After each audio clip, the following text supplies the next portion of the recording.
we're starting, and I'm just getting a picture. Glasses on.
Should I say it again? It wasn't fully on. It wasn't full. Okay, thank you very much.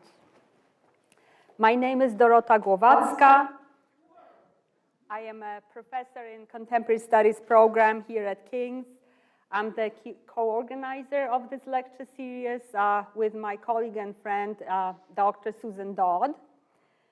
And before I begin, I would like to gratefully acknowledge that this event is taking place in Mi'kma'ki, the unceded ancestral territory of the Mi'kmaq people for thousands of years. This land is subject to the peace and friendship treaties, the first of which was signed in 1725 between the Mi'kmaq, Wolastoq, and Passamaquoddy peoples and the British Crown. And these treaties are the basis for peaceful coexistence and ongoing relations among all who live here, including those who have come to study here. And I would like to also acknowledge the contributions to Mi'kma'ki of African Nova Scotians, whose presence here dates back to 1604. And before I introduce our esteemed speaker tonight, I would like to call upon Michelle Mahoney, the Accessibility Officer at King's. Hello, Michelle. And Michelle will say a few words of welcome. Let me introduce you very quickly. Michelle joined us in 2023 as King's first accessibility officer. Michelle graduated from St. Francis Xavier University in 1995 with a degree in sociology. Then she worked at Dalhousie for 20 years before thankfully joining us here. Michelle sits on the board of directors for Easter Seals Nova Scotia and on Easter Seals Board of Canada as the Nova Scotia representative. And Michelle has guided us in this lecture series every step of the way. She has helped us in a myriad different ways. And I thank you for that lovingly. And I will invite you to say a few words.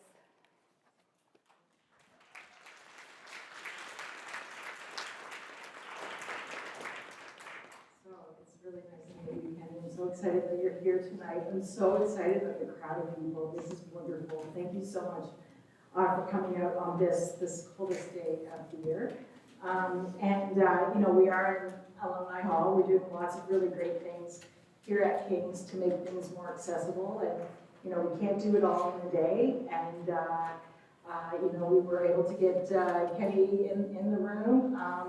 You know, by doing some hoops and yo-yos, but you know, it's a work in progress, and that's exactly what one day at a time we'll do it.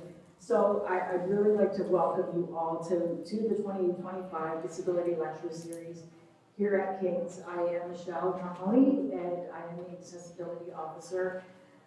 This is a dream job for me, and I told Bill Leahy that he's taking a chance on me, and it's such a joy. I learn something new every day that I come into work. So also a huge thank you to Dr. Glowacka, Dr. Dodd, and Maggie Howard.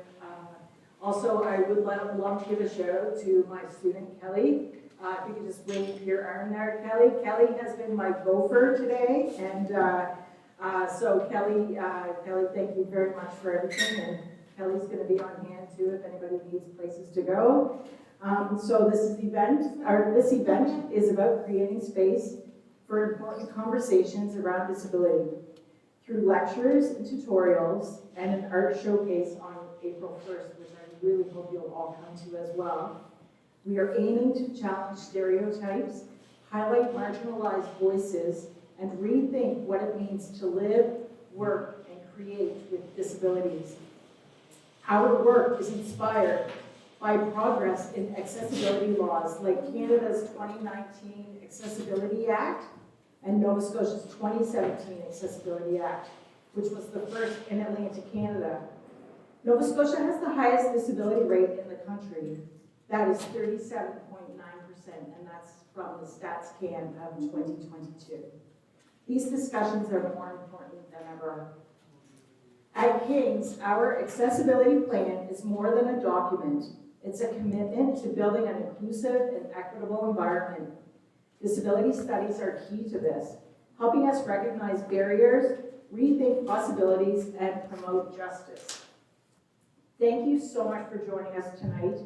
To our speakers, our artists and activists, we're so grateful. We're looking forward to the lecture series, and we're so grateful for all of the insights.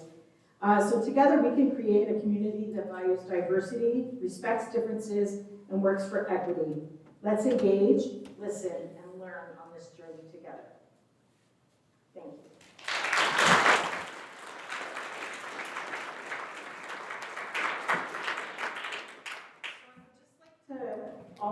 Sorry, thank you. I just would like to, just some housekeeping. We do have 2 rooms that are sensory rooms that are just down the hall in the link area. And I'm going to be sitting in the back row here in just a few minutes. So if anybody needs to use either of those rooms or one of those rooms, please come and see me and I'll take you there. Also, washroom facilities are also located along that floor in the link area, so just at the top of the stairs down the hall. And I can also direct you there if you like. And there's also the reception that's being held afterwards also has single-use washroom facilities as well on the 2nd floor. Also has an elevator. So thank you very much, and I look forward to Kenny's speech. Michelle.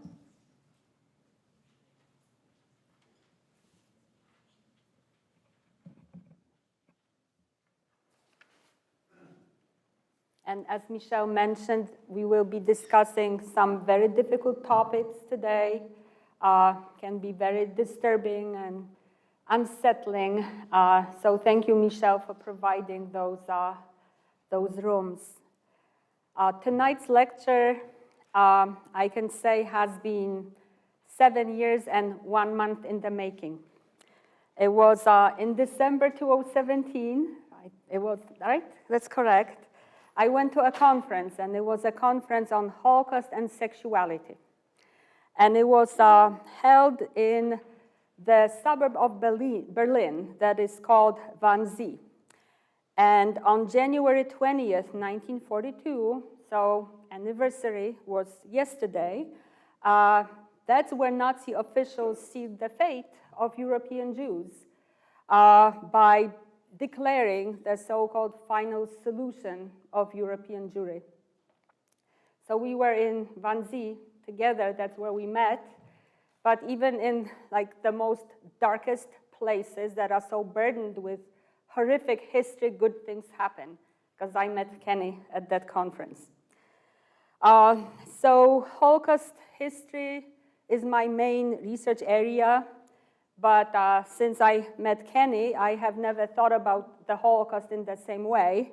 I've never taught it in the same way to my students. And now I always start from the events that have been all but forgotten in the main Holocaust historiography, namely the Nazi murder of people with disabilities. And I've been asking myself, and I always ask my students, why that chapter of Holocaust history has remained largely unacknowledged in a very rich historiography, literature, even cinematography of the Holocaust.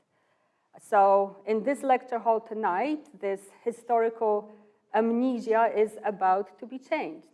So welcome to King's, Kenny. And I will just give you a snippet of Kenny's very long list of achievements. Kenny Fries is the author of an acclaimed memoir, In the Province of Gods, which came out in 2017, for which he received Creative Capital Literature Award. He's the author of many other books, all of which received awards, such as The History of My Shoes and the Evolution of Darwin's Theory, Body Remember, a memoir. And he also edited a volume, Staring Back, The Disability Experience from the Inside Out. And Kenny is an acclaimed poet. He published several volumes of poetry. I will mention 3, In the Gardens of Japan, Desert Walking, and Anesthesia. They've been translated into other languages.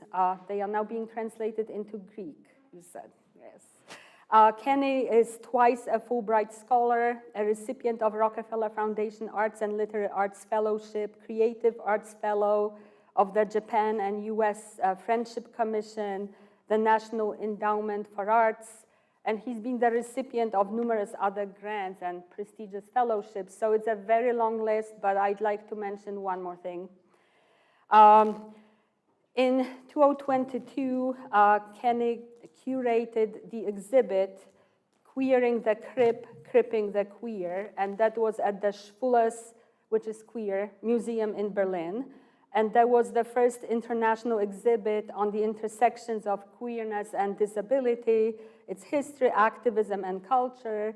And it also included some of the history that he will talk about tonight. So I actually made a special trip to Berlin to see that exhibit and to see Kenny. And that was in January 2023, and I hope one day we will meet not in January or December, since that's always the case. So since meeting Kenny back in 2017, I've been reading a lot about the Nazi eugenical murder of people with disabilities. And there is also an exhibit at the United States Holocaust Memorial Museum where I go often. But it is only in that exhibit that Kenny curated at the Schwules Museum, that was really for the first time that I actually saw the faces of the persons who had been murdered by the Nazis. And I read the letters that they wrote to their families, and I even saw the art that they created instead of the statistics of mass murder that I had encountered in the historical sources. So for me, Kenny's exhibit really humanized that history, and I really thank you for that. So tonight's talk is from Kenny's current project, Stumbling Over History, Disability and the Holocaust. I understand this is a book in the making, and it's also the basis for the video series, What Happened Here in the Summer of 1940. So before I turn it over to Kenny Fries, I would like to offer extensive thanks to the many people whose generosity has made this event possible. And our heartfelt thanks go to Dr. Brian Flemming, a former chair of the King's Board of Governors. I'm thanking you, Brian, for the special lecture fund, which has assisted with tonight's event and so many lectures before this. So truly, thank you, Brian, very much.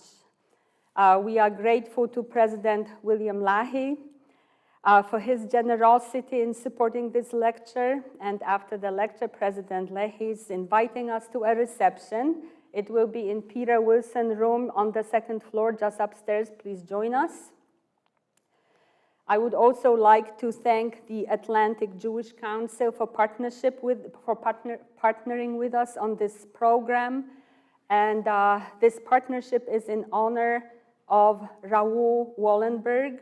Wallenberg was a Swedish diplomat who has been recognized as a hero of humanity for having rescued 100,000 Hungarian Jews from the Nazi regime in 1944. And Raoul Wallenberg was last seen on January 17, 1945. He was arrested by the Soviets and disappeared in the gulags. His fate remains unknown. So January 17th has been designated Raoul Wallenberg Commemorative Day. And I also like to remind us that next Monday, which is January 27th, is International Holocaust Remembrance Day. And again, thank you very much for coming. Thank you for all of you who have helped us. And now I will turn it over to Kenny.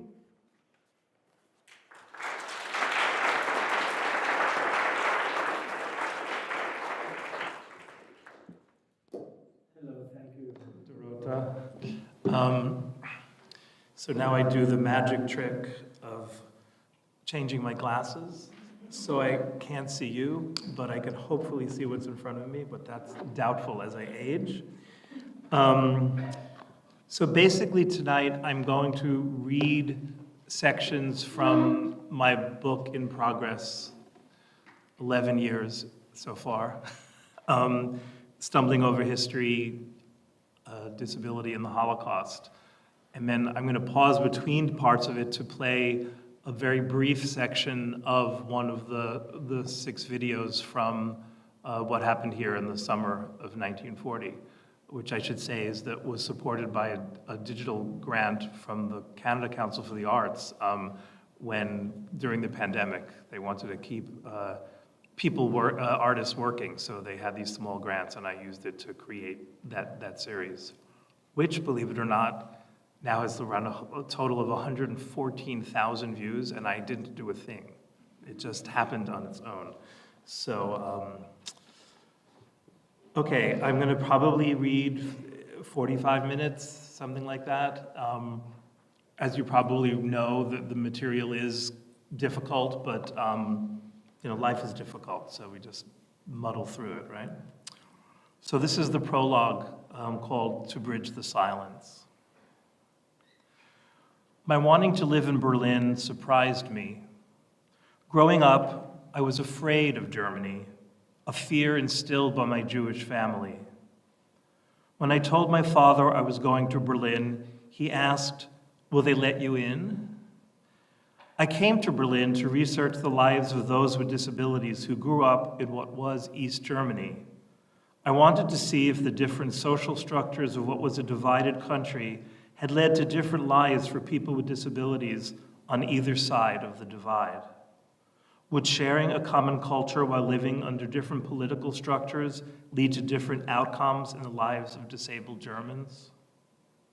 But soon after arriving in Berlin, my plans changed when I stumbled over the history of what happened to those of us with disabilities under the Nazi regime. I had my first inkling of this history in 1978 when I was 18. I was stunned watching the TV miniseries Holocaust when the socially unresponsive Anna Weiss was taken away from her assimilated Jewish family. Until I watched Anna Weiss being taken from her distressed family, I had no idea that disabled people were persecuted and killed during the Third Reich. Why hadn't this history been taught in school? Why did it take this fictional TV portrayal to rouse me from my naivete? Why did I keep silent about what I had watched? Why didn't I follow up and ask questions about what actually happened? It took until decades later for me to learn more about this crucial history, a history necessary to understand not only the dangers of how disability is misunderstood and treated, but also how such othering affects all of us, disabled and non-disabled alike. We often say what happened in Nazi Germany couldn't happen here. But some of it, like the mistreatment and sterilization of the disabled, did happen here. And during the COVID-19 pandemic, numerous crisis triage protocols in the United States, the UK, Europe, and elsewhere use similar eugenic reasoning to deny care to the disabled. Soon after watching Holocaust, when I was studying in London, a German student befriended me. I wanted to know if I was the first disabled person she knew. Did she know about what had happened to those with disabilities in Germany? Did she know any Jews? I could stop wondering what her family had done during the war, but I never asked. I still don't know if it was the social impropriety of my questions or the fear of her answers that kept me from asking. A decade later, because of a cheap flight, I landed in Munich on my way to Italy. My pulse quickened as I approached the German immigration officer. And a decade after landing in Munich, I always felt uneasy when I heard the accented voice of my then boyfriend's German father on our answering machine. Over the years, as I began to write about and become more comfortable with being a disabled gay Jew, I still recognized that I was, as this boyfriend coined, the Nazi trifecta, a label I appropriated with both dread and defiance. But I did not yet understand how these identities of otherness, disabled, gay, Jew, were intertwined. In the Holocaust miniseries, Anna Weiss, after the yellow star branding her a Jew, is ripped from her clothes after she is raped, is taken to Hadamar, which at the time I did not know was one of the 6 killing sites of Aktion T4, the Nazi euthanasia program. She is taken to Hadamar ostensibly for treatment, which I now know for the disabled meant almost certain death. In Holocaust, the disabled in concentration camps wear badges declaring blood, stupid. But these badges are fiction. Such badges did not exist. Unlike the Holocaust, there are no T4 survivors. We know about T4 and its aftermath mainly through medical records and from the perpetrators. Aktion T4 does not have its Elie Wiesel or Primo Levi. This is the main reason I write about what happened to disabled people during the Third Reich. I want to be what Suzanne C. Knittel and other scholars call a vicarious witness. Knittel describes this not as an act of speaking for and thus appropriating the memory and story of someone else, but rather an attempt to bridge the silence through narrative means. This book is my way to bridge the silence, to keep alive something that is too often forgotten. I have a personal stake in making sure this history is remembered. In 1960, I was born missing bones in both legs. At the time, some thought I should not be allowed to live. Thankfully, my parents were not among them.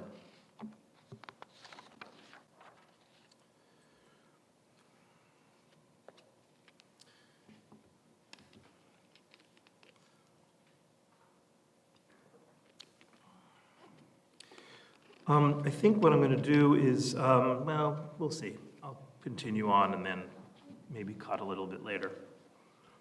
Chapter 1, a promenade of history. When I arrive in Berlin, the Unter den Linden, like many parts of the city, is under construction. The median pedestrian promenade that divides the avenue, home to the trees for which the street is named, is torn apart. Yellow tractors, orange dump trucks, and hard-hatted workers building a subway line extension that will connect transit hubs between what was East Berlin with Hauptbahnhof, the new modern central train station, in what was West Berlin, block traffic. Detours and temporary sidewalks make it difficult to find my way. I maneuver with my cane the best I can on the makeshift sidewalk. The Unter den Linden is Berlin's central-wide main boulevard, extending from the Brandenburg Gate on the eastern side edge of the Tiergarten, the main city park, to the Stadtschloss, where once the Prussian royal palace stood, It is surrounded by classical edifices. From 1961 until 1989, the thoroughfare, once a 16th century bridle path, led from the western edge of East Berlin to the Berlin Wall, which stood in front of the Brandenburg Gate, dividing not only Berliners, but also the Cold War world. Walking the Unter den Linden on this crisp late summer day, I know from my map that across the street is Bebelplatz, where the infamous Nazi book burning took place on May 10, 1933. 20,000 books were burned. I'm the only person who stops at the memorial to the book burning. Beneath glass is a sunken library of white, empty shelves. Close by on the pavement, there is a bronze plaque in German, which translates as, "This was but a prelude. Where they burn books, they will ultimately burn people as well." Heinrich Heine, 1820. Heine was a German poet who was born a Jew. Because of his political views, he was censored and fled Germany to live in exile in Paris. I've read about the book burning. I've seen photos of the book burning. But looking at the expanse of Bebelplatz and the stolid surrounding buildings, the Humboldt University Law Library, the Staatsoper, the St. Hedwig's Cathedral, it is difficult to imagine what happened here. I think of the symbolism of Bebelplatz, justice, culture, religion, perverted to an end few could imagine. May 10th, 1933 was only 4 months after the Nazis came to power. Still thinking of the white, empty shelves with space for 20,000 books beneath Bebelplatz, I crossed the Unter den Linden to the Neuerwacht.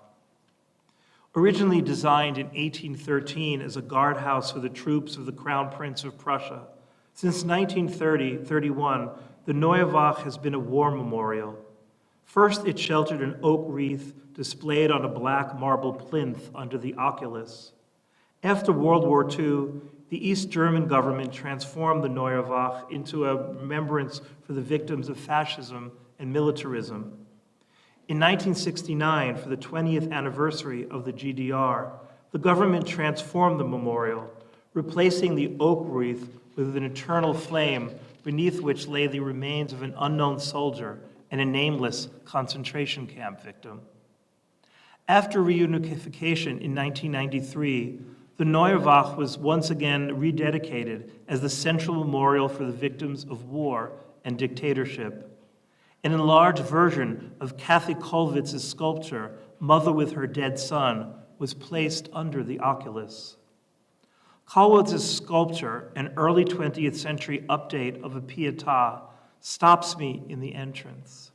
Dramatically displayed in an otherwise empty hall under the oculus, the sculpture looks as if it is a visitation. Spotlit by natural light, 2 weathered bronze figures. The grieving mother supports her dead son, huddled on the ground between her knees.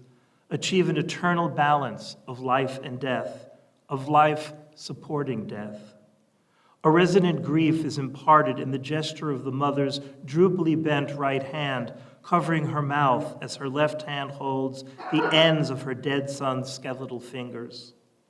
For a moment, it seems as if the mother's left hand moves, her thumb delicately touching the nail of her son's ring finger.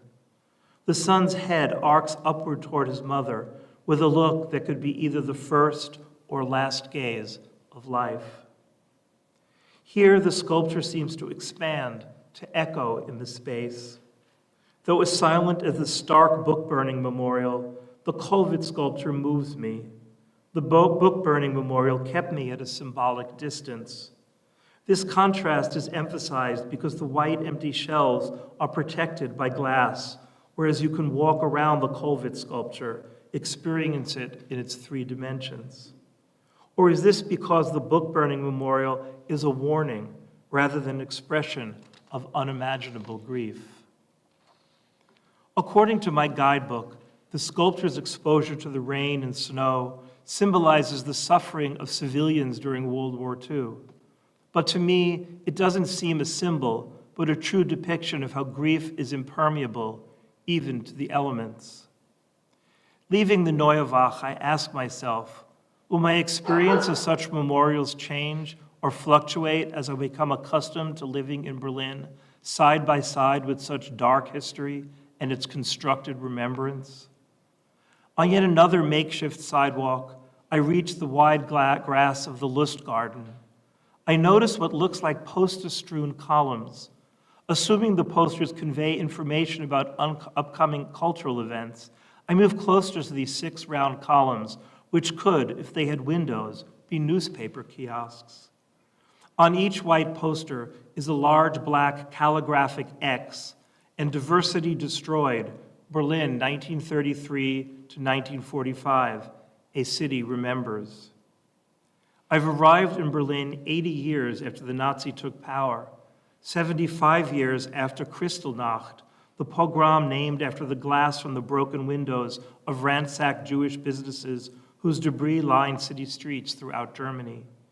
To commemorate this, the Deutsches Historisches Museum has created the Diversity Destroyed exhibit. On the column are photographs with German and English text about political events held at the Lustgarten.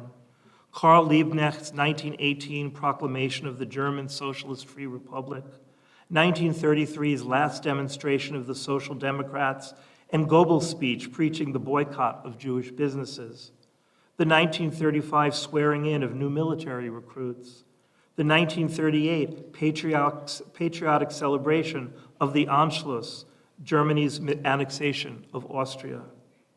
It is difficult to imagine this tumultuous history happening here, where couples loll about on the lawn of what is now a placid city square. Somehow, this juxtaposition disturbs me. Other columns are filled with unfamiliar faces, enlarged black and white photos, with accompanying biographies of intellectuals associated with the Unter den Linden, who after 1933 could no longer work, who were attacked, who went into exile, who were killed. This is not what I expected to find on my first stroll down the Unter den Linden during my first day in Berlin. Or perhaps I should be surprised that I expected otherwise. Overwhelmed and exhausted, I retired to the old world charm of Cafe Einstein to sip a hot chocolate. Leaving the cafe, I'm back on the Unter den Linden. I turn east, then west, trying to get a full view of the street from one end to the other, but from every vantage point, my view is blocked by some aspect of construction. Turning north on Friedrichstrasse to my apartment, I attempt to acclimate to the various strands of history I encountered this afternoon. Here in Berlin, the history of one era is superimposed on another, but not like the ancient indigenous Aztec site in Mexico City on which the Catholic cathedral was built, where one culture replaced another. Here, one version, one vision of the same culture has repeatedly replaced another, or for 45 years after World War II, lived simultaneously side by side. The promenade of history that is the Unter den Linden happened within the last 200 years. Suddenly, it starts to rain. Ever since dislocating my right knee 4 years ago, I am afraid of slipping and re-injuring my knee. I walk slowly, carefully across the bridge over the Spree. I'm almost home. On the cobblestones outside the cafe on the ground floor of my building, I stumble. I check the ground to see if a stone has been dislodged. All seems in place. But in the rain, I see gold glistening in a group of 5 stones raised slightly from the surrounding cobbles. I bend down to read what the stones say.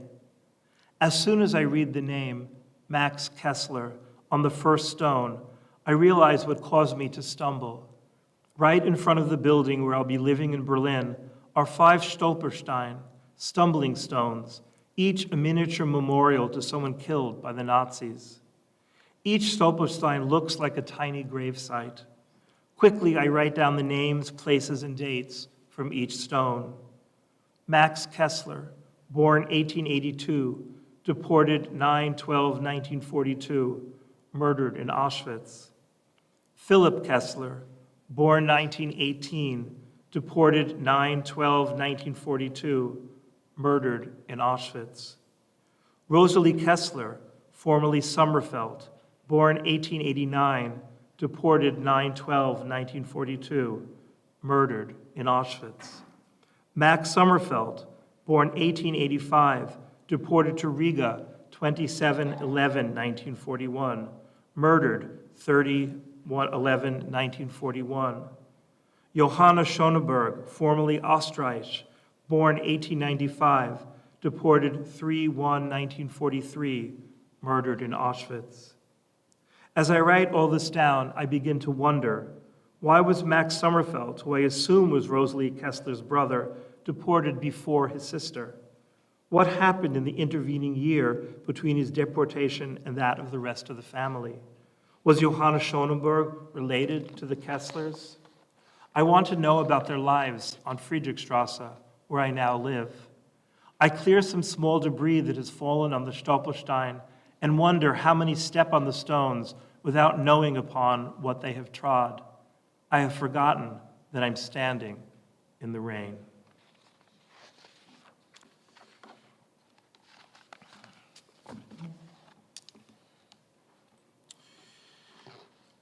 Okay, I skip a little bit here.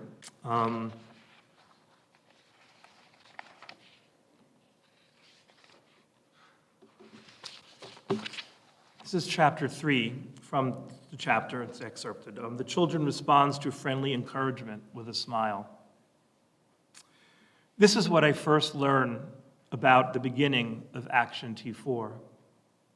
In May 1939, Adolf Hitler received a request from the parents of Gerhard Kretschmar, who was born blind and missing limbs. The Kretschmars wanted to kill their child. Hitler authorized his personal physician, SS officer Dr. Karl Brandt, to have Gerhard killed. Records show Gerhard died on July 15th of heart weakness. He was 5 months old. Historians look at the murder of Gerhard Kretschmer as the actual beginning of Aktion T4, the Nazi euthanasia, I always put that in quotes, program. From January 1940 until the end of 1941, when Aktion T4 officially ended, 70,000 people with disabilities were murdered at 6 sites: Brandenburg, Bernburg, Grafneck, Hartheim, Pirna-Schonestein, and Hadamar. Though T4 officially ended in 1941, 230,000 people with disabilities were killed by gas and other means from 1941 until 1945. On September 1st, 1939, Hitler signed a memo instructing Brandt and Buller to broaden the powers of physicians designated by name, who will decide those who have, as far as can be humanly determined, incurable illnesses, and after the most careful evaluation, be granted a mercy death. The memo was the official start of Aktion T4. But evidence shows Hitler actually signed the memo in October 1939. He backdated it to September 1st, so it seemed directly related to the war, which officially began that day. The planning for the killing of sanatorium and nursing home patients had already been contemplated as early as 1935, but Hitler thought the killing of patients during wartime would be easier to conceal. What might have been the fate of Gerhard Kretschmer if his parents had not taken it upon themselves to have their son killed? The outdoor exhibits at the Lustgarten and outside the Philharmonie are not the only exhibits of diversity destroyed. Berlin's streets, museums, and buildings are filled with memorials to the life that had made Berlin one of the most culturally diverse and lively cities in the world between the wars. To learn more about the connection between disability and being Jewish, I take the train to Wittenau, a suburb of Berlin, to visit A Double Stigma, the Fate of Jewish Psychiatric Patients, an exhibit held at the Karl-Bonhoeffer Nervenklinik, a psychiatric hospital originally known as Daldorfer. From the station, turning a corner and entering the grounds through wide and tall wrought iron gates, one could be entering a millionaire's estate. On an early sunny morning, all is quiet walking on a wide paved road in what seems like a wooded park. This could be a walk on a New England college campus. Red brick buildings appear through the trees. There is a small sign on which is the recognizable black and white exhibit poster of two women, one seemingly younger than the other, each with her right hand held above her head. The two women have their backs to the camera as they look out from a 3/4 full-length window. The arrow on the side points to a building marked 10. Once inside House 10, the placidity of the outdoors is left behind. On the exhibit floor is a fluorescently lit institutional hallway and a wooden door. Inside the door, 14 close-up photographs of black and white faces stare back. From the middle of the room, it is necessary to pivot around to see all of them. A first name and initial identifies each face. Kurt H., Martin M., Solomon S., Herbert G., Israel S., Ursula L., Hilda G., Marguerite H., Walter D., Bruno W., Lily S., Detlef E., Wally B., Edith H. There is a Jewish saying that you die twice. You die once when you die, and once again when your name is no longer spoken.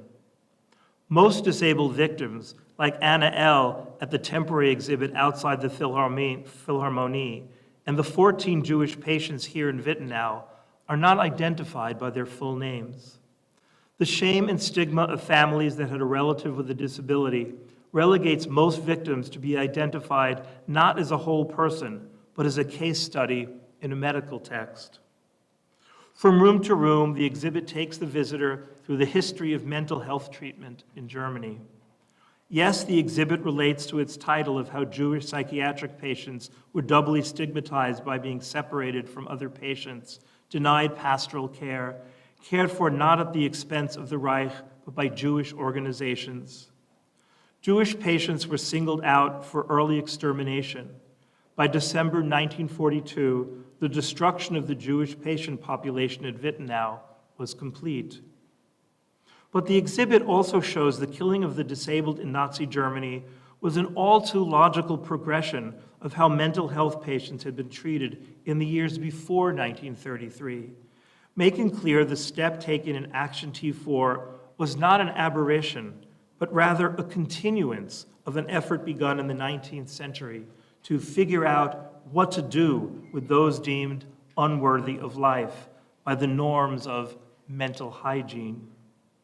This part of the exhibit brings up Karl Binding and Alfred E. Hoch's Permitting the Destruction of Unworthy Life, an influential tract of eugenics published in 1920. And the exhibit mentions that as early as the 1920s, patients were not only institutionalized, but also chained down, treated with artificially induced malaria, subject to brain experiments, and kept in increasingly dire conditions.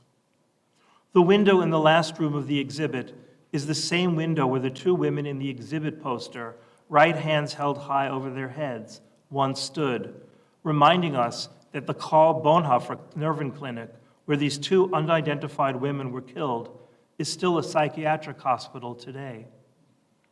On the way back to the train, there is no sign of the patients now living at Karl Bonhoeffer Nervenklinik. I do notice fences. I imagine somewhere beyond these fences are the institution's current patients and wonder if they know the history of what happened here.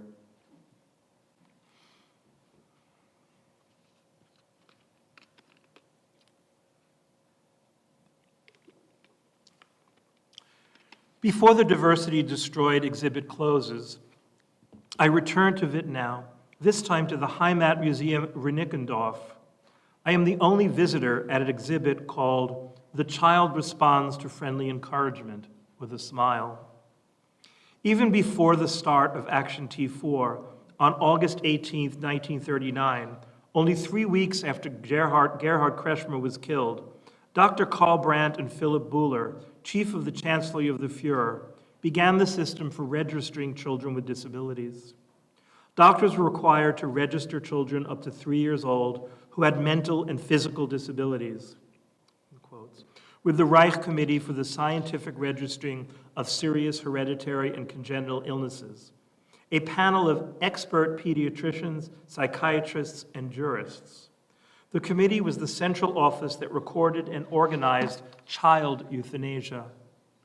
They decided which of these children would be killed, sending those selected to wards for expert care.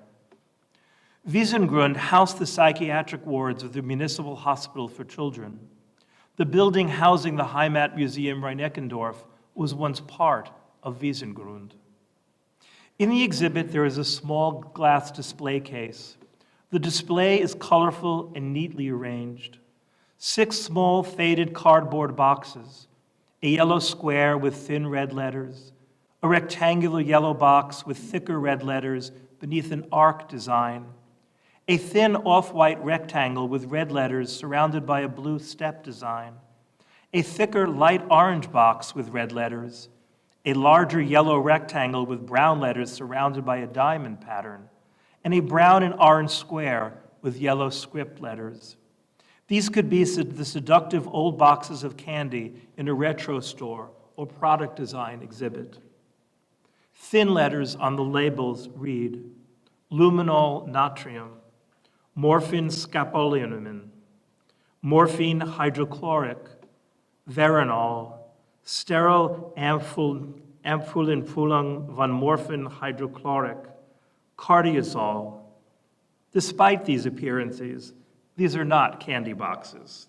These are the drugs used to kill the estimated 5,000 infants and children murdered in the 31 wards for expert care established in pediatric clinics, hospitals, and nursing homes. And these were not wards for expert care. The misleading name was given because it sounded scientific and gave parents and family members a feeling of trust. The parents believed their children were in the hands of well-trained specialists. Like the attractive packaging of the drugs, the Nazis wanted to soothe the parents and family members of the children sent to the wards to be killed by an overdose of sedatives or starvation. In 1923, physician Eduard Meltzer surveyed the parents of the disabled children in his care. The parents were asked, would you agree definitely in a painless shortcut of your child's life after it is determined by experts that it is incurably stupid? The results, which surprised Meltzer, were published in 1925. 73% of the parents responded they were willing to have their children killed if they weren't told about it. Meltzer's work became a basis for the implementation of the philosophies the Nazis espoused. Down a fluorescently lit hall, in a white-walled room, are 30 wooden cribs. On each of the cribs is a written history of a young child, some as young as a few months old. Each child is identified by a first name and initial. On the white walls are small color photographs of fixtures, a ceiling lamp, a water pipe, a faucet. One photograph seems to be of peeling paint. This is the room in which these infants and children were experimented on and killed, the 30-bed Ward 3, the ward for expert care at Wiesengrund. On one of the cribs is the history of Hans D.W., admitted to Wiesengrund on March 9, 1942. Suspected of cerebral palsy with idiocy, Hans was diagnosed by Dr. Gertrude Reuter. The child responds to friendly encouragement with a smile. He does not grasp objects held out to him, but if one touches his little hands, he clutches them firmly and does not let go. On April 29th, Hans was subjected to a risky and invasive examination, which led to circulatory problems and breathing disorders. 2 weeks later, 10-month-old Hans died. My heart races, my breath shortens. I can't stay in this room for long. The room evokes the first weeks of my own life. I need air. Outside, I stumble over Stolpersteine. In front of Eichborn-Dam 238/240, the stones commemorate 7 children ranging from 2 to 15 years old, killed at Wiesengrund. Werner Berth, born 1929, committed to Nervenklinik Wiesengrund, March 1942, murdered 10/11/1942. Paul Hollmann, born 1927, from 1936 was a patient in many care homes, placed in the Wittenau Wiesengrund Child Care Division 24/8/1942, murdered 26/8/1942.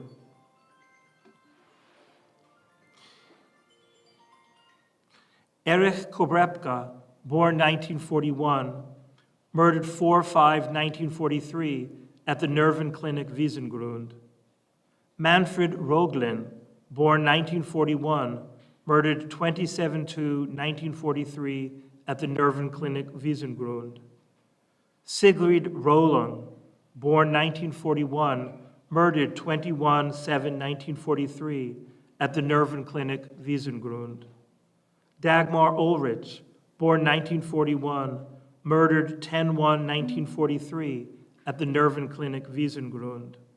Dieter Ziegler, born 1941, murdered 16/8/1943 at the Nervenklinik Wiesengrund.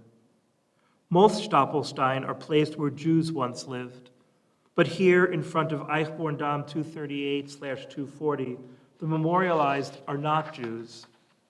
People pass by the pallid gray and faded brown building at Eichborn-Damm 238/240. If not for the plaque outside the museum, the building could be mistaken for a nondescript country inn. The plaque remembers the 81 children who were mercilessly experimented on and killed in the ward for expert care at Wiesengrund. Because of being born premature and missing bones in my legs, I spent the first 4 weeks of my life in an incubator. Nobody knew if I would live or die. Turning to leave, I know that if I had been born at a different time, in a different country, my fate would have been the same as those children.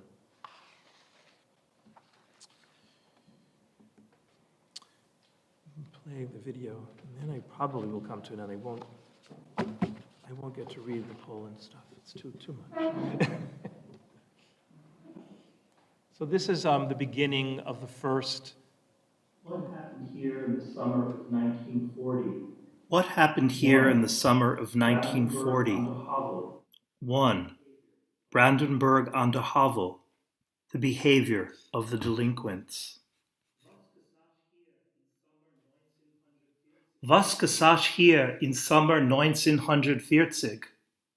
What happened here in the summer of 1940? On September 14th, 1947, this question appeared on a poster on the rear wall of the prison barn that once housed a gas chamber in Brandenburg an der Havel, 37 miles east of Berlin. Underneath this question was an arrow leading to a memorial service of the victims of Aktion T4, the Nazi program that murdered disabled people, 9,000 killed here at Brandenburg. The answer to this question, posed on the poster, is perhaps one of the pivotal yet still mostly unknown events to happen as the Nazis at the start of the war sought to relieve themselves of what they saw as the heavy burdens of those they deemed unworthy of life. Today, there is little that remains of what began as the old prison. The prison was first built as a poorhouse in the 18th century. At the time, it was outside of the town. In 1820, having been extended several times, it began to serve as a prison. A century later, the expanding town had already surrounded the old prison. In 1931, when a new prison was built, the old prison was closed. But in 1933, the Nazis reopened it, first as a concentration camp, then once again as a prison, and in 1940 as the first killing center of Aktion T4. My first visit to the site at Brandenburg was in autumn.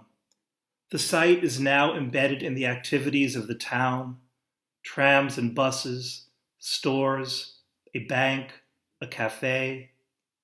The buildings that were once the old prison were mostly destroyed during the war. If not for dark gray letters painted on one side of the light gray building, Gedenkstatt, on one side, and its English translation, Memorial, on another, the site could easily be passed unnoticed. From a distance, it looks prefab, temporary, perhaps an ad hoc extension to an overcrowded school or municipal department. It was here at the Brandenburg an der Havel State Hospital, named to divert suspicion as to what was going on, where the first test killing by carbon monoxide gas took place. Though my visit was in October, I was thinking of winter. At the Nuremberg doctor's trial in 1947, Victor Brock, the economist, SS officer, and head of the Office of the Chancellor of the Führer, who was in charge of Aktion T4, testified that the first of the mass murders of disabled people happened in snow-covered Brandenburg on a winter's day in December 1939 or January 1940. The exact date of this test killing has not yet been determined. No documents from the test killing have been preserved. According to information at the memorial, who the murdered patients were and where they came from is unknown. What is known comes primarily from post-war testimony of those involved, or thought to be involved, in what took place that day. Unlike the Holocaust, there are no T4 survivors. We know about T4 and its aftermath mainly through medical records and from the perpetrators. Aktion T4 does not have its Elie Wiesel or Primo Levi. That is the main reason I write about what happened to disabled people during the Third Reich. I want to be what Suzanne C. Knittel and other scholars call a vicarious witness. Ms. Knittel describes this not as an act of speaking for and thus appropriating the memory and story of someone else, but rather an attempt to bridge the silence through narrative means. This is my way of bridging the silence, of keeping alive something that is too often forgotten. I'm not surprised that some of the perpetrators' testimony is contradictory. In his diary, Dr. Irmfried Eberl, the medical director at Brandenburg, mentions January 18, 1940, as the date of the test killing. However, Dr. Horst Schumann, whom we know to have been present at the event, was on that day at Grafenegg, where he would oversee mass killings, the first of which occurred on January 18th. Another T4 employee said the murder of patients in Grafenegg started about 14 days after the test killing in Brandenburg. It seems Eberl mixed up the dates of the two killings. After he was arrested in 1959, Werner Hyde, a psychiatrist and the medical director of the T4 program, placed the test killing at the beginning of January 1940. Hyde confessed to being only an observer. The German Meteorological Office records the first major downfall of the 1939-40 winter in Brandenburg on New Year's Eve, 1939. December had been relatively dry. Brock, in his testimony, was very clear about the snow on the ground at Brandenburg for the test killing. By deduction, it seems that the first Brandenburg mass murder took place during the first days of January 1940. Though the exact date is somewhat speculative, I was going to read a part of the book, which I go to Poland later, and actually the first killing, this was the test killing at Brandenburg, which was sometime at the beginning of January 1940, people deduce. But there was a killing earlier in Poland, in Poznan, in 1939, at Fort 7. And there's also, it's too bad there's a lack of time, because in this chapter in the book, I talk about the researcher Robert Parzer, a scholar who's dealt with a lot of what's happened to disabled people in Poland. And he kind of figures that he knows who the people were that were killed at the Brandenburg killing in 1940. But you'll have to wait for the book to know about that, because time is just fleeting. I just wanted to talk about one other thing before we can open up for questions. So not only did I learn about being a vicarious witness from Suzanne Knittel, but she put me on the watch for something that's called multi-directional memory. And I've kind of interpreted it in my own way, since I'm not really a scholar, I'm a creative writer, so I do things as I need to. And so what multi-directional memory is all about is that to really understand an event in all its dimensions, you need to go back in time and forward in time to understand it more fully. And as I mentioned in what I read tonight, so in 1923 there was the Meltzer survey, for example, which was pre-Aktion T4. If you go back even farther, and I talk about this briefly in the book, you look about what happened in Berlin in the what they called, quote unquote, the human zoos, where they brought Africans to be basically displayed in ways and treated, when you went to an exhibit, very similarly to the way disabled people were treated later on. And what the Germans did in the colonial possessions in Africa were pretty horrific and similar in their ways to what happened later on. But then I go forward, and I ask questions. People don't know why, like, they stopped. There's many different theories of why Aktion T4, the official Aktion T4, stopped after killing 70,000 people. Some people said that was the goal, and so they reached it and they stopped. Other people said that the church, oh God, now why? Because it's late and I'm jet lagged, I can't remember his name, the famous Bishop Van Galen, yeah. Gave a sermon against what was happening, and it was becoming too obvious, so, and the church started to get, to say things. So a lot of historians think that was the reason why it was stopped. I don't agree with that. But anyway, that's what some people say. So, but I posit these questions. If you give the seven, let's just even deal with this, the 70,000 who killed in the official part of Aktion T4. If you give them parents, if you give them friends, if you give them cousins, if you give them aunts, if you give them all these people, you have probably close to 1 million people. And it wasn't stopped. Nobody did anything. So I go fast forward to the beginning of the HIV/AIDS epidemic in the 80s and 90s. And again, we had mass people dying and nobody doing much about it until actually people who were dying took it, developed things like ACT UP and rose up and did something about it.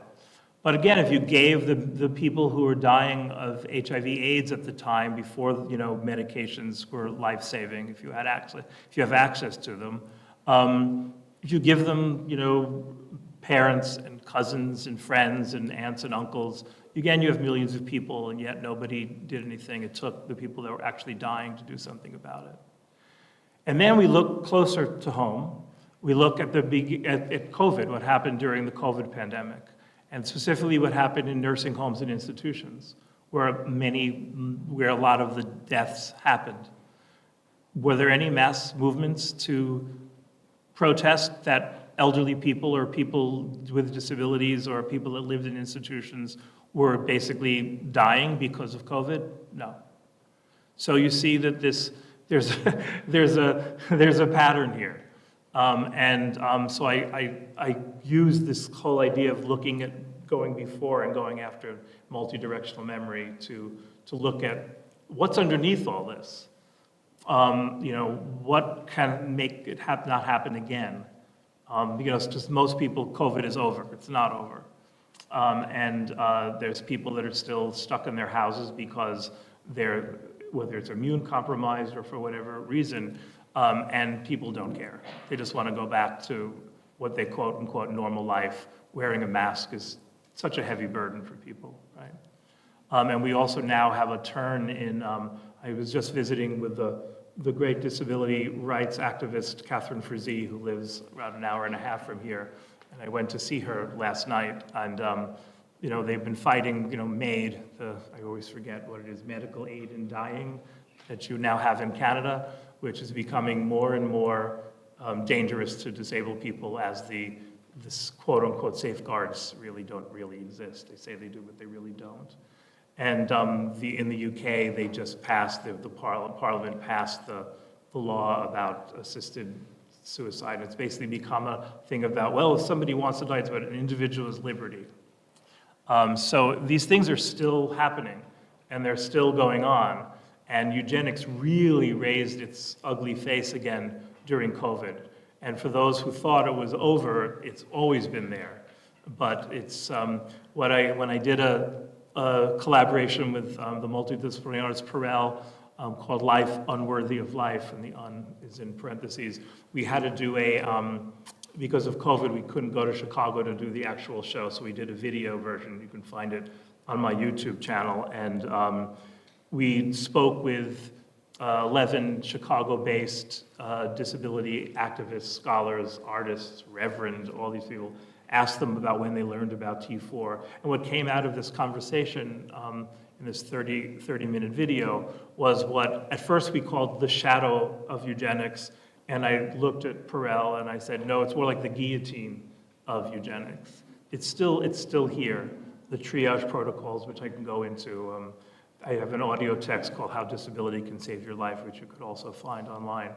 And so it's not over. And though I'm talking about in this book about something that ostensibly happened, 80 some odd years ago, it was going on beforehand, it was going on afterwards, it's actually going on today. An example in Sagimahara, Japan, oh God, was it 2017? I can't remember the date, something like that. Somebody killed disabled people who were living at a home in an institution. And it happened outside of Berlin, recently, a few years ago. Somebody who worked at the place actually killed people that were housed there. So it's not as far away as we think. So I'll leave you on that happy note. And giving you most of you I see most of you are younger than me. So it's really up to you to deal with this. Thank you.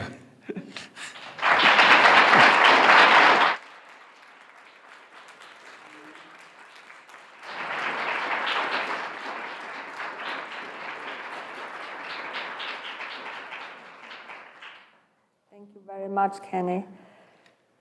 Thank you. And you suggested that you are open to questions, and it's a little hard to breathe and to focus, having heard this. We do have 2 mics, and we have some help to hand you the mic over to you. So I wonder, I just stand by that.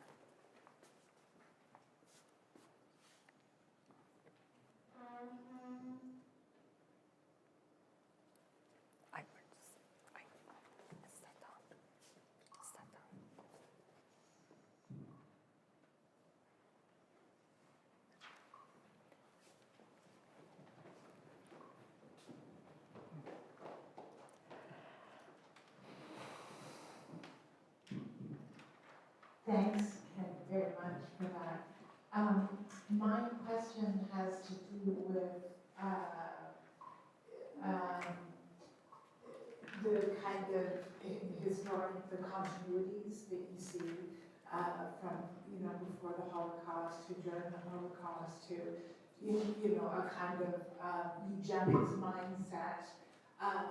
That I would also mention here in the Canadian context, the forced sterilization of Indigenous women as well, against their consent. But I wonder about how, and I've often thought about this in terms of the question you're raising, that there are no survivors, and B, there seems to be no will to remember. It's always very late. It's always the last group of persecuted people to be recognized or remembered. Certainly in the German context, that is true. And I would say the same is true elsewhere. And Suzanne Knindl, for example, argues that it's because it's actually still really normalized that we don't see it as a crime of the same magnitude, because it's somehow in the subconscious of our culture that there are some lives worth living and some that simply aren't. And so I wonder if your work is just so path-breaking because it's kind of trying to marshal those resources of memory, commemoration, witness, etc., in order to denormalize, I'm sorry, I'm kind of stumbling here, but you're kind of trying to make it an atrocity at the same level as other atrocities of the period and beyond. And so I'm wondering if you could just say a thing or two about maybe in light of the on that bright note that you finished on, if you could help us think about how the resources of memory scholarship, memory activism, and that kind of thing can help to kind of denormalize a practice that, as we say, is all too prevalent and pernicious in our own cultures. God, I wish I had answers. Being a writer and a creative writer, I think that a lot of it goes back to the representations we get in our culture, and especially in popular culture, about, in this case, disability, but it's not, you can put it into any other group in a way. And that is somewhat changing, but then you get a movie like, what was that horrible movie, Me Before You, what was it called or something? Yeah, what, say, someone just said? There was one recently too. But you get a Hollywood movie that shows, that shows basically the only way the disabled could live if you cure it or kill it. That's the typical medical model. And that just, anything that my generation, of writers who have been populating different images of disabled people, it's not even a drop in the bucket, because you get a Hollywood movie that comes across. So I think it's basically teaching and learning how to read these images and why they're so dangerous. In my introduction to Staring Back, 1997, so we're going back, how long, 30 some odd years now? God, I'm really getting old. And so, and you see that, the James Bond villains are all, they're disabled. Captain Hook in Peter Pan is disabled. You see this constant trope of disability over and over and over again. And so I think that just plants it in the way, in people's consciousness. I don't even know if it's subconsciousness at this point. But then you also have, the medical profession, which is still, it's still not very disability friendly. So you have that to deal with. So you have to change it in a lot of ways. One of the most interesting things I've ever done was back when Staring Back came out. We went to the University of Minnesota, and before having a panel and a reading with people from the anthology, Staring Back is an anthology that I edited in 1997. It was the first commercial published in the United States of a multi-genre disabled authors writing about disability. I outed very famous disabled writers like Adrienne Rich as disabled. And it's a long, involved, interesting story. You basically, I was asked to talk to a group of adolescent psychiatric interns at the medical school who read my first book, Body Remember, which is about me growing up as a basically disabled gay and Jewish. And so I was interested in that kind of work, you know, because I was talking to people who were going to go into the medical field and deal with disabled people. So I think if you put it in the hands of the, you know, through education, you can do these things. I'm not very optimistic about all this, as you probably can hear underneath it all. I feel I've been at this for 40 years, and I've seen it, you know, get this much better. But it's really up to people to talk about, to teach, to have disabled faculty, which is still all over the world, glaringly not there, and people to give, you know, I'm very obsessed with legacy and passing on from generation to generation, as one of the pioneers, for a bad word, but that's, you know, what at this late day. For me, it's like 3 in the morning. Can't come up with another word.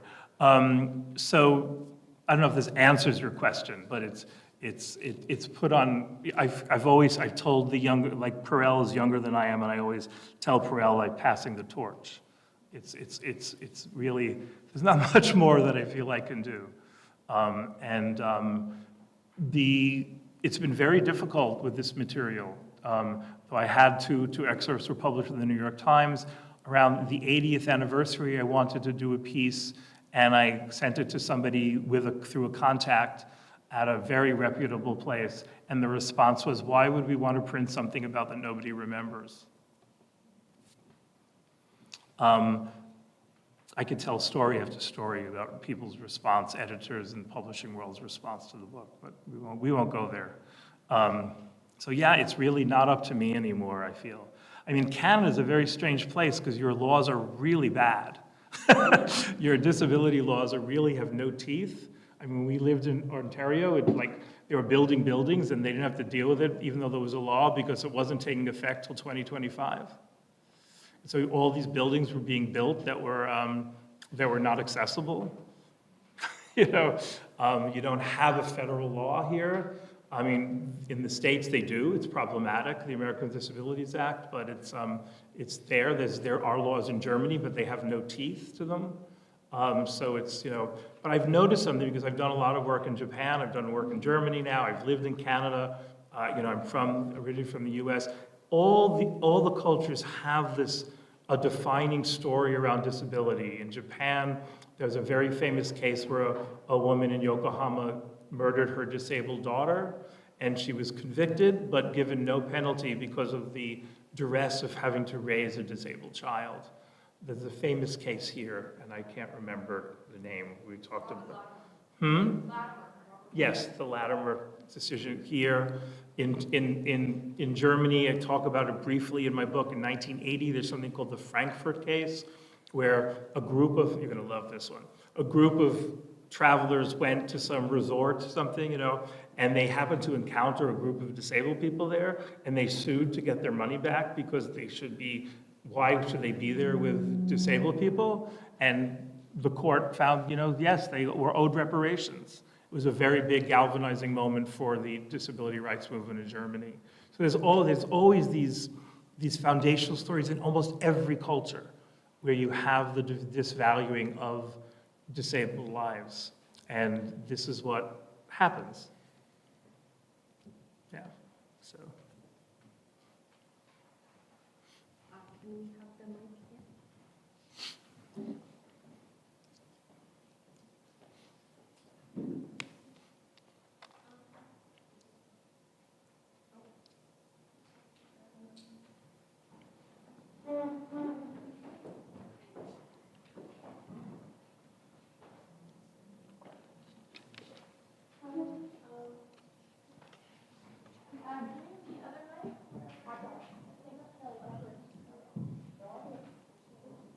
It's on. I'm sorry. You were talking about disability in terms of like the medical field, and I'm interested what your thoughts are on gene editing practices such as CRISPR. I was once invited to talk at a CRISPR conference. I didn't really want to go, so I made it that they didn't have enough money to bring me there. Oh my God, I mean, this is a whole other, a whole other can of worms. it's problematic because of what's underneath it all is this idea of cure and perfection. On the other hand, if you can, get rid of a disease, it's not a bad thing, but you have to look underneath what the motivation is and what are we trying to get rid of, and also who's making a lot of money off of it. Always ask that. Follow the money from Watergate. It's always yeah. What's really beneath it? Who's supporting it? What's going on? What do they want to eliminate? Why? You have to ask a lot of questions. Thank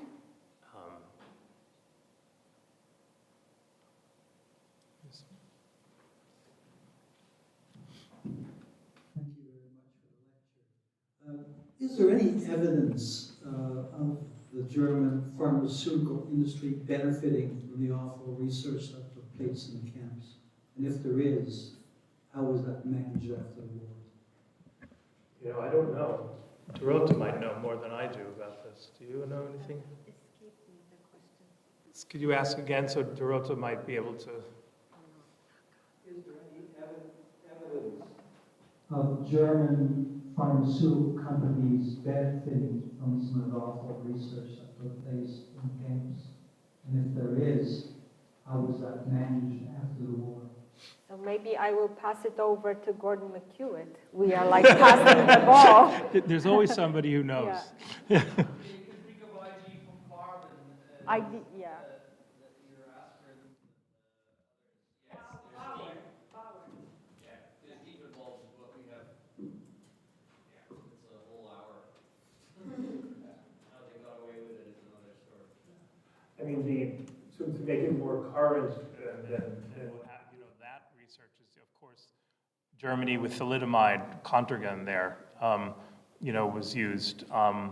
And I don't know the history of thalidomide here in Canada. I just know of the US and Germany. And there's been, I don't think it's still been settled about with the what's going on. We know from what happened with that drug. It came back during COVID. I remember people were talking about using thalidomide again or something. It's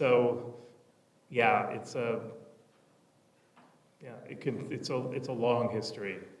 You can't do anything in Germany without coming across a company that whether it's pharmaceutical or other, that benefited from the war or Nazism. It's really difficult, and they've done a lot of work to whitewash it, to make sure that people don't know about the histories of the companies. But of course, it always comes to light. Bayer aspirin, it's like the one,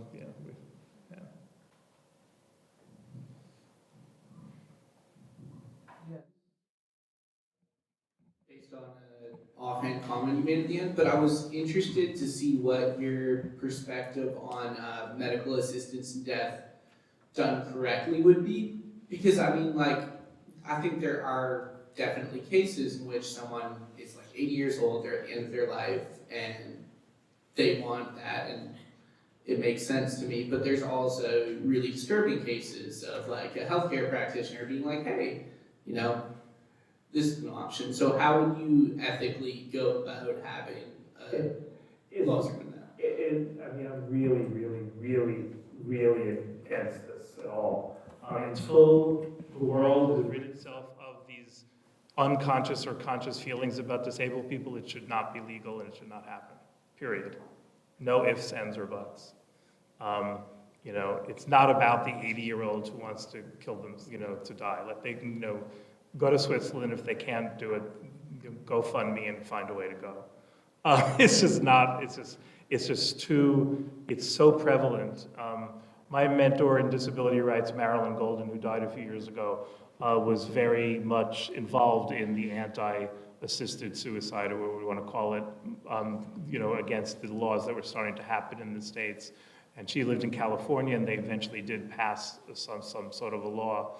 And she, at a conference, played Oregon, I think, was the first state in the U.S. to legalize, so-called assisted suicide, and she played a training video from the program to train the doctors in how to counsel patients or people that wanted to die. If you saw this thing, you wouldn't believe how horrible it was. And this was supposedly the good thing to how they would train the people to do it. There's really no way you can get rid of these unconscious biases. And until that's done, just say no, as Nancy Reagan would say. Yeah. Hi, I'm an amputee and I'm also Jewish. And I have written an article that I would like to publish on writing about disabled people. And I'm wondering if you have any ideas for what would be the best place to publish it, or to try to get it published, that it could reach the people that it needs to reach. If you have any ideas. If I knew that, I would. It's not easy. It's not easy to place. I don't know the marketplace for writing that well in Canada, but basically, do your research, find out, what has been published on the subject, who's published it before, who are the editors. They probably aren't there anymore because the whole field is, dying and changing. And yeah, I mean, that's, just do the research and find out, what's been published and what hasn't, and yeah. It's a grind. I think part of the question was also whether you think there is an audience for those kind of stories. Is it growing, or? I think there's an audience for it. I mean, my usual take on this is that everyone will be disabled at some point in their life. So yeah, and when I used to teach, I retired from teaching at the end of 2021. I always would, if I was doing something disability related, one of the first things I would ask my students was, why are you here? I was always interested, and it could just fit my schedule, which is sometimes the answer, but usually there was some relationship to disability, whether it was personal or familial or friends or something like that. I do think there's a much larger audience than people think. Yeah.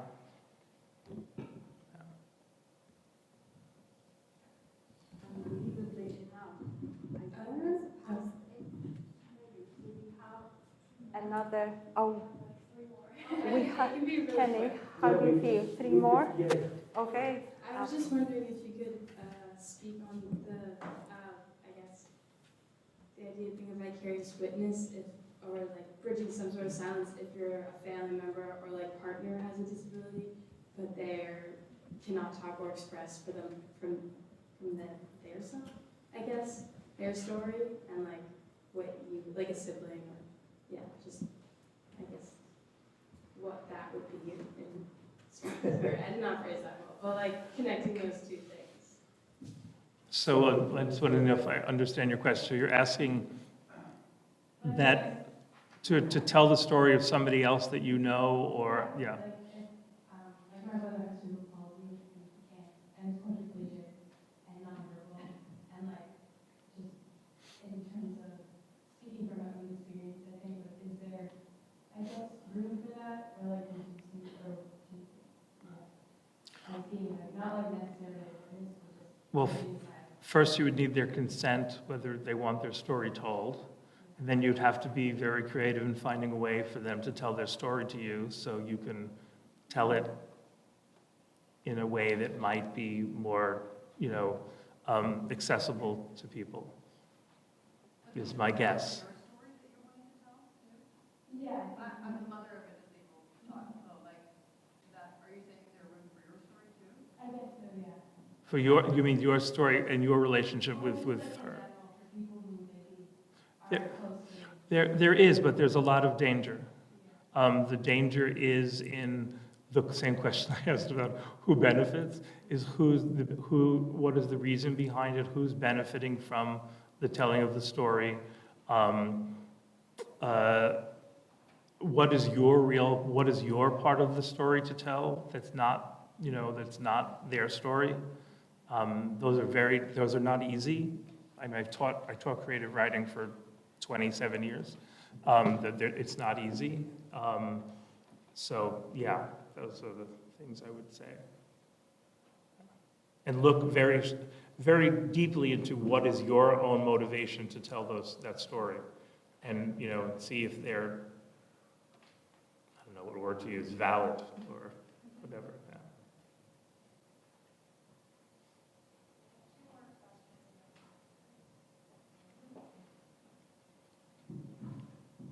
First of all, thank you for the warning at the beginning, saying how disturbing your presentation would be. Even though I heard some of the stories through mass media in the past, it's still, I said my colleague sitting next to me here, can we censor this? I know it's not good to ignore the challenge the speaker, but I'm going to challenge you anyway. Question. Your view is almost a little bit myopic in the sense that you're sharing a story that God wish had been told 60 years ago and would have been shuddered from the mountaintops. But I think when you look at least the reality in Canada, I don't know how much different it is in the States, where we are deinstitutionalizing people, not fast enough. And until all the institutions are closed, there'll still be work to do. We're segregated schools. There used to be a school for the blind here in Halifax and in Vancouver, which I attended back in the 60s and 70s. Those don't exist anymore. We have children with complex needs who are integrated. I'm not going to even go down the road of whether that's good or bad, but it is. We have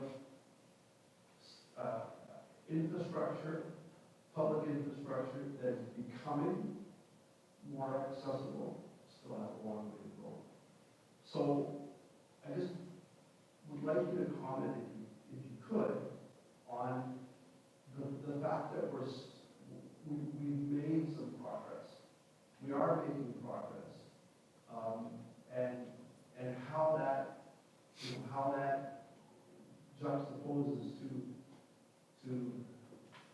your very critical view of where we're at in society, and being somewhat highly critical of the motivations of various stakeholders. And I wish we could talk more, because I think it would be a fascinating conversation. You probably don't want to talk to me about it, because especially in Canada, I have no patience anymore. It is way too slow. Somebody I know who left a job in a big theater in the United States, in his resignation letter, he said, training is not progress. Progress is progress. And I just hear, I haven't lived in Canada in a while, and I hear the same issues as I did when I lived here we left in 2013, over 10 years ago. There's still no national disability rights law. It's basically at the behest of mostly non-disabled people who are in power to give the largesse to make these things that have changed. But to me, I won't say they're cosmetic, but they're slow, and I'm not going to be around to see the changes that I would like to see changed, and it's time that it just happens. I don't want to hear excuses. I don't want to hear that it takes money. I don't want to hear any of that anymore. It has to be done. And you have a law here that I just learned about today. It's Nova Scotia's 2030. I mean, come on. That's absurd. So you're not going to get anything from me about this stuff. I'm tired of it. And it just has to change now, not tomorrow, but now. And I know that everyone says, oh, it's impractical. No, it's not. Because there are resources, and it's a matter of where you put the resources. Example, I taught at a school in the States for 27 years. It took me 16 years to get an elevator put in. And I was on the committee to do this. They said, oh, we don't have the resource. I said, sure you do. You just had a presidential inauguration that you spent all this money from. It's where you decide to put the money. And so, and the people, you know, it just has to, yeah, there's been changes, but there have not been, have you seen a flood of disabled faculty members across the country? Have you seen, yes, there's been integrated schools. That's, you know, in Germany when I first got there, they weren't even, they're way behind where other, you know, Western, so-called Western places are. But I just have no patience anymore, none. So you're not gonna, you don't want to have this discussion with me, because to me it's not a discussion. It's a fact. It's a fact. I mean, you know, we have a thing on disability here, and yes, there's a place for disabled people in the back, and there's a door to get in here, and the rest of the room is not accessible. If that's okay with you, that's fine. It's not okay. It's not okay with me. It hasn't been for a long time, and so, you know. Sorry, but that's where I'm at. Yeah. I think we have one more, and you've given us so much already. We over there. So because there is one more question, so we have two questions. Can we have two short questions, and then we will finish. Well, I can try to make it short. So, Mr. Price, thank you very much for touching upon the money that goes behind all the disability issues.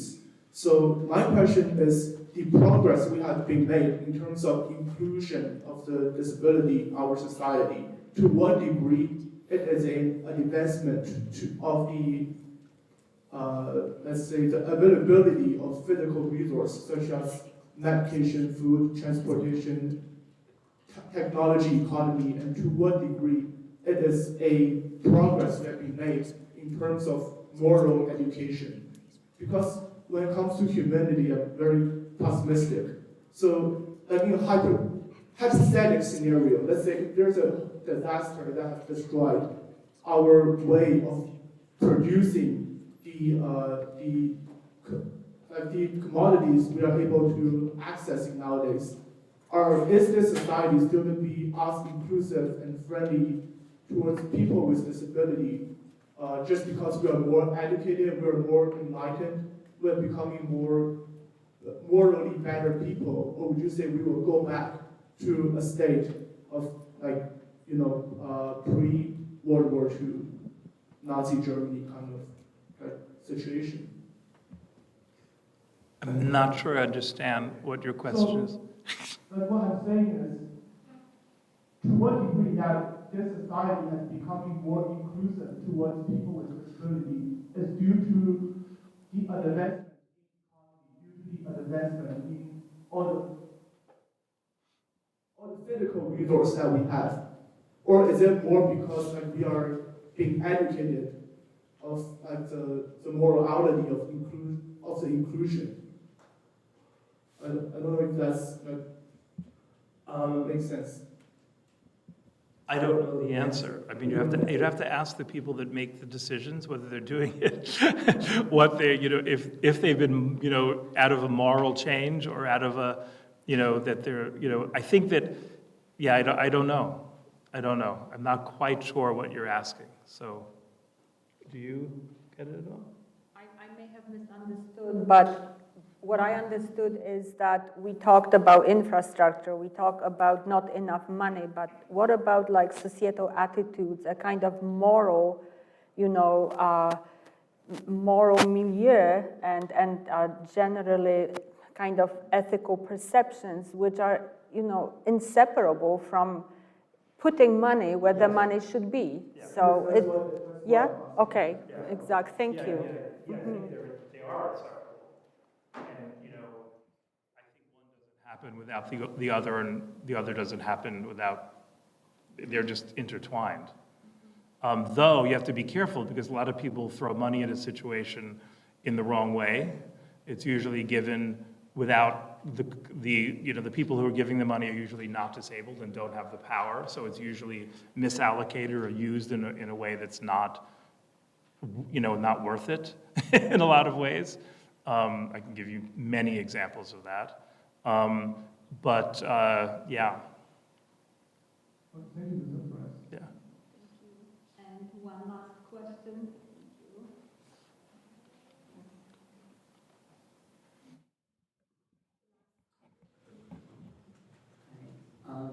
Thank you for everything today. My question for you, you touched earlier on portrayals of disability. How do you recapture your own narrative over yourself and over your disability when you feel like your existence has kind of been already mapped out by society, or being put in this box, or being told there's a black area and a white area and no gray area or no spectrum of it. How are you able to find yourself, or just be able to sorry, am I making sense? Somewhat. Okay.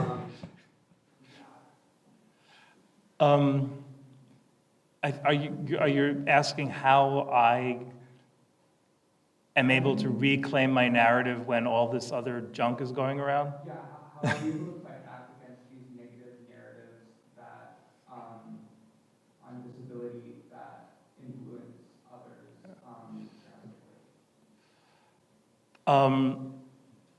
Somebody at a writing residency last year, I was the senior person, the other two hadn't really published much, and he asked me, he's not disabled, he just asked me, does it get easier? And I said, no.